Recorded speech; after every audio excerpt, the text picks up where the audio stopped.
All right, still another change of pace. Mr. Bales.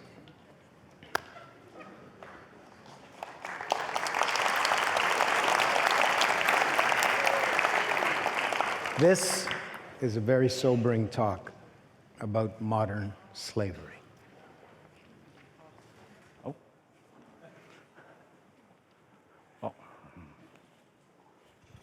Thanks, Moses. And you can tell how much he respects my work that he puts me on after the belly dancer.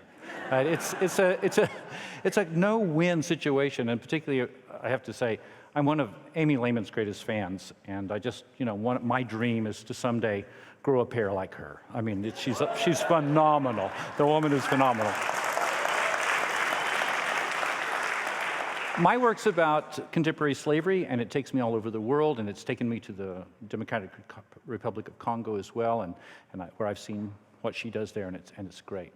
In fact, I'm walking around in Walikale there, a tiny UN-protected space in eastern Congo. You can't get in by road. You have to go by helicopter because the warring factions just won't let it happen. I spent a lot of time down mines like this one, medieval-type mines, where slave labor is mining the gold in Western Africa that ends up in your jewelry. And as I've done this over the last 20 years, I've spent most of the time that I'm doing that work around the world with people in slavery, really focusing immediately and intensely on the people I meet in slavery who are right in front of me. This woman, for example, is a hereditary slave. The terror that you see in her eyes is not even about her slavery. It's about the fact that her slave master had just decided that she was too old and too useless, and he was just going to dump her, that he was just going to throw her out, and she was going to lose the tiny pittance of food and shelter that she did have. She was terrified by that fact and wanted to know if there was any way that we could help her to deal with the fact that her life was being cut off, even a life in slavery. And of course, I did that because you have to focus very intensely on the individuals to learn what that lived experience of slavery is about. You have to do that because we don't understand slavery terribly well. Better these days, but not terribly well, because slaves rarely have voices. The types of slavery around the world are complex, and we have to think very hard about how it works. This is a young man that I met who had come out of slavery just 2 days before I met him. He had come from Mali looking for work in the Ivory Coast. He had ended up enslaved on a cocoa farm, and in fact, they were farming a lot of other things besides cocoa. He was in shock at the time that we chatted. He had been beaten, as you can see, very, very terribly. And I've for a long time written books and talked about the different types of slavery and how these things work. To give you a bit of background, I'm talking about slavery, which is still the same sort of slavery that we've had throughout all human history. One person completely controlling another person, using violence to maintain that control, and using that control to usually exploit them economically, but possibly sexually and in other ways as well. This is a map of slavery today. There's slavery in pretty much every single country of the world, and the darker areas of this map are areas of higher density of slavery. So not the raw numbers, but the proportion of the population that's actually in slavery. So if you look in Northwest Africa, you'll see the country of Mauritania. That's the place that we believe has the highest proportion of slavery in the world. About 4% of the population is enslaved. Haiti, which of course on this map is just a tiny dot there in the Caribbean, we believe to be the second highest, probably around 2% of the population. But you'll notice that there are, except I think for North Korea, there are no white spaces and it's not because North Korea doesn't have slavery, it's because we just can't get data. Every country, the United States, Canada, Britain, where I live, even Iceland has slavery. Now, as I was going around, I also learned a couple of other things. One was that if slavery is what it's always been, there is one new thing about slavery, and that is that the cost of acquiring a human being into slavery has collapsed in historical terms. If you look across all of human history, and I've done the stats back for the last 4,000 years, you discover that slaves have been expensive on average. The average slave across most of human history would cost the equivalent of about $60,000 Canadian in today's money. average slave, an agricultural worker, or a chap like one of these little Indian boys who are used to haul rocks. Today, in part for a number of reasons, but having to do with the population explosion, creating an enormous glut of potentially enslavable people, means that there's literally a supply which far exceeds the demand. It means that a little boy like this or a boy like this in Nepal, where these are used for hauling rock, can be acquired for between $10 and $20 Canadian. That has a very crucial impact on the nature of slavery.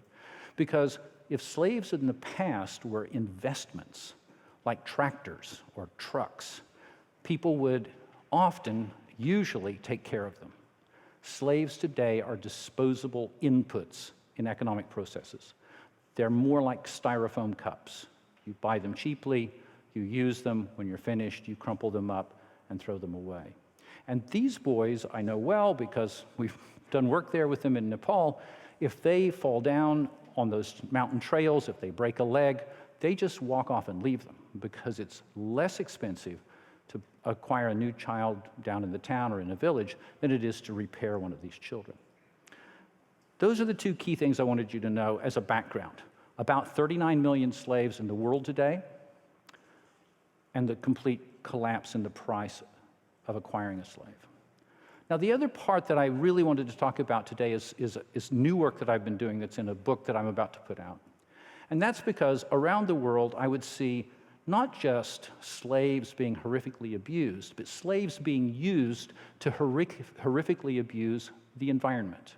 Places like this quarry. Now, I want to go a bit on with this quarry, but this is a quarry where you'll see whole families working, and you'll see their children working. They're hereditary slaves very often in South Asia. They've never known anything else. Their parents and grandparents have been enslaved and held by the people the families that own the quarry. And this is a very rare photograph that I'm excited to show you because one of my good colleagues in India took this picture by tricking this slave master to show off his slaves in his quarry. And if you look down by the water, you'll see tiny children working there in that quarry. Now, that's the nature of slavery today. But the part that was beginning to open my eyes was also about the environmental destruction. Because this quarry that his family has been using slave labor to rip from the land of northern India is a protected national forest. He bribes the forest rangers, he's paid off the officials. It's part of a wide-scale, global, in fact, phenomenon in which slave labor is being used to destroy the environment that we hope to protect. This is a similar area in Ghana, a protected national forest, ripped to pieces by open-cast, open-area gold mining, which has destroyed the entire space, and not just destroyed it and ripped the trees away and the topsoil and killed the animals and the plants that live there, but poisoned it with mercury, because that's what you use to get the gold flecks out of the river-bound sands, poisoned it with mercury to a depth that means it will never be farmable for at least 3 or 4 generations. And the mercury within those sands and within the plants and the environment there will spread out through the fish and the animals and the insects and the birds, and then into the diets and the drinking water and the washing water of the humans that live around it as well. Another man pouring mercury, even as the picture was taken, over sands as part of the recovery process of getting gold out of a forest that's a protected national forest. Some of it doesn't go quite that blatant and dramatic. This man was climbing up out of a deep shaft mine. You're not going to see the environmental destruction in a deep shaft mine for gold, but what you will see is that he'll be dead. 6 months, 18 months, silicosis, working with nothing but one little torch or flashlight. That's it for protections down in the holes.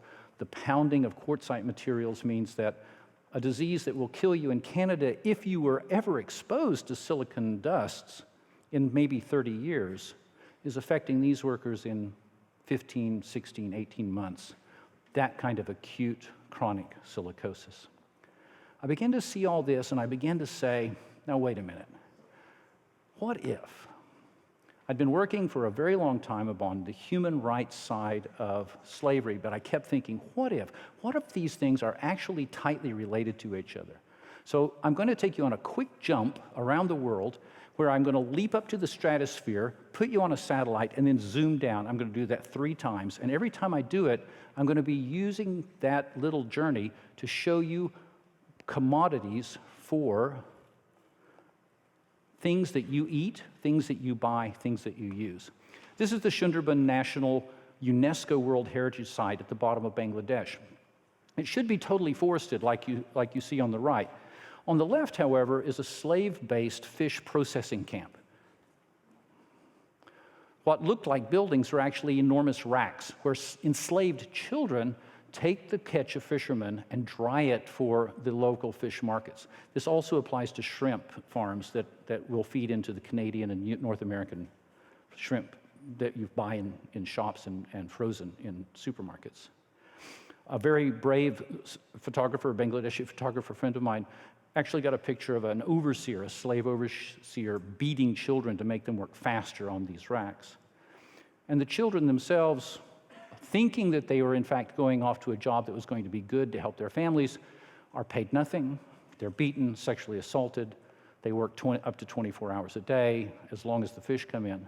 And when I had a chance to speak to some of them who had just come out of slavery a couple of years ago, I asked them about their health, and they said the key problem was diarrhea, that most of them had diarrhea, and they all knew someone who had died of diarrhea in the fish camp. And I said, and what else? They all named as the second most serious health problem was that they had all seen or knew someone who had been eaten by a tiger. Now, this blew my mind, not least because this is an endangered Bengal tiger species there to be protected against species loss by the UNESCO World Heritage Funds. But when you let slave masters push into these spaces, cut the forests of the largest mangrove forest in South Asia, the largest carbon sink in South Asia, and you push into the territorial areas where tigers live, their deer are pushed out, but you're introducing a new prey animal, which is small children. Now we're flying up into the air over Pakistan, zooming down onto a brick kiln. The brick kiln works kind of like this, and I put a little person in there to show you the scale of primitive medieval brick making that's used with slave labor. On the ground, whole families are enslaved to do this work, to pack the mud, cut the mud, make it into bricks, and the very dangerous work of firing the bricks as well. Children are used to move the bricks around and so forth. All across that South Asian area, Pakistan, Nepal, India, at least 20,000 of these brick kilns are there. And the point here is not just about CO2 emissions or anything like that. Leave aside the question of global warming for a moment. Their principal fuel source is not coal. It's not wood. It's old tires and used motor oil, 2 of the most carcinogenic and desperately dangerous types of environmental pollutants in the world. Each of those chimneys is putting out carcinogens at a phenomenal rate, as well as the particulate that will create terrible problems. I'm leaping up again. This photo was actually taken by an astronaut from an orbiting craft. Those are fires as people who are intent of wrecking the protected Amazonian forest are burning them up along the river Xingu. Now this map, forgive me, it's a slightly complicated one, but it's so powerful I just had to show it to you. If you look at the magenta purple line at the top, that's the Amazon River. And the green areas are the parts of the great rainforest, the lungs of our planet, which are still intact. The yellow areas are those areas where there has been an attack on the rainforest, where it's been cut. Almost all of that yellow area is illegal cutting. The blue dots are slavery cases. And the size of the blue dots means that some of the bigger dots means there's 30, 40, 50 slavery cases that had come to the attention of the authorities. The red dots are murders, recorded murders.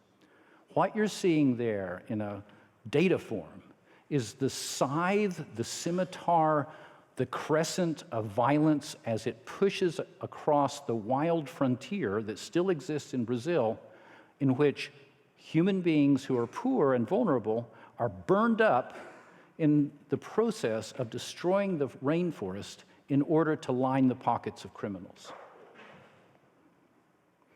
What do they do there? Well, here's another aerial photo. Everything on the right's been clear-cut. Everything on the left is remaining forest. The little, what looks like little dots there, the little bumps, those are charcoal kilns, charcoal ovens. They're cutting down the forest simply to burn them into charcoal. And you think, that's an awful lot of barbecues? No. Here's the same bumps at the bottom that you saw from above. That charcoal doesn't go to barbecues. It actually goes to the Brazilian steel industry. So the steel that goes into cars made in Canada or the US, or plumbing fixtures made in the US or Canada, is normally steel purchased from Brazil, which has come from this and been molded by slave labor using charcoal from illegal cutting in that way. Now, what's the upshot of this? Well, the last time I was in Brazil, I could see it very clearly. Forensic police in the environmental things, exhuming graves of secretly buried ex-slaves.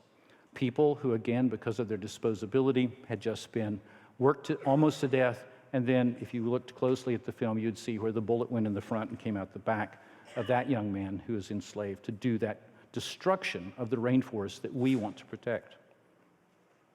What does all that mean when I put it all together?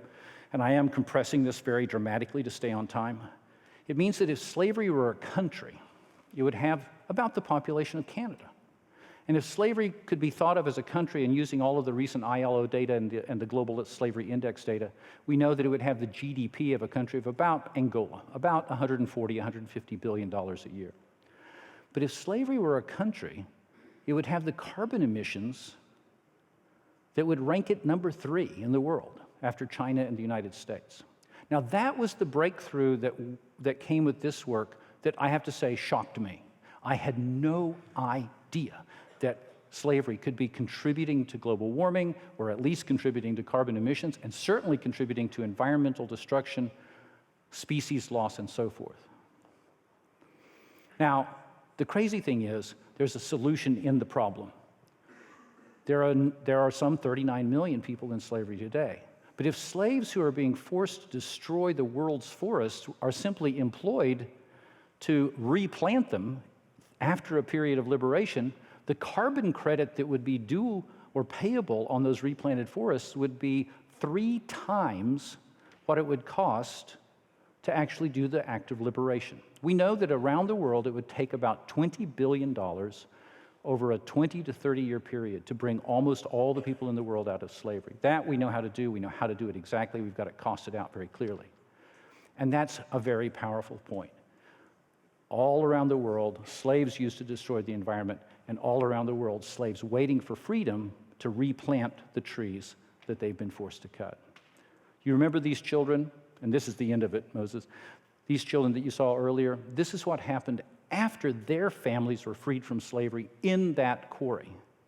One of the first things they did was say, we want to replant the forest we were forced to destroy.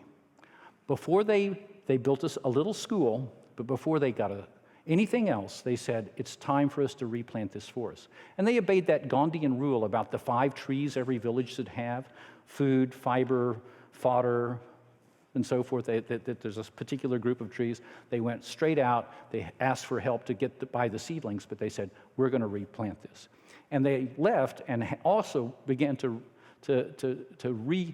bring back to a new life the chap that you see in the jumper. That's why I left him in at the very end.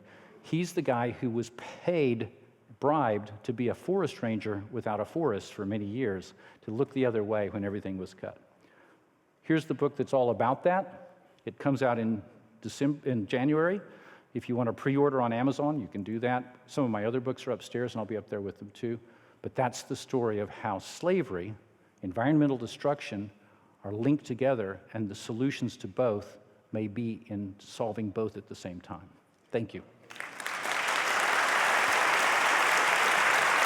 Oh, no. Thank you for that opportunity.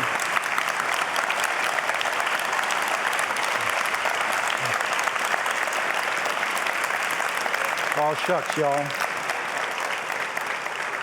Kevin, That was very kind. Kevin, I remember how stunned I was when I first encountered you and your work, and really how disbelieving I was then, and in a way, I remain so. And in a sense, we look at these pictures and it seems that, as hard it is to believe that it's still happening today, 2015, that it's happening far away, that these are people who live in primitive and distant places. But in your talk, you said slavery in Canada. Oh, yes. What? Slavery in Canada? Absolutely. Where? Slavery in Canada. How? Several ways. Slavery clearly in prostitution and enforced sexual exploitation. Slavery in domestic service. Sometimes slavery in agriculture. And in Canada, especially on the western sides of Canada, we've seen many cases of different types of enslavement of First Nations people. Vulnerability is one of the great predictors of who ends up in slavery. And we know about the vulnerability of people who are discriminated against in all sorts of ways.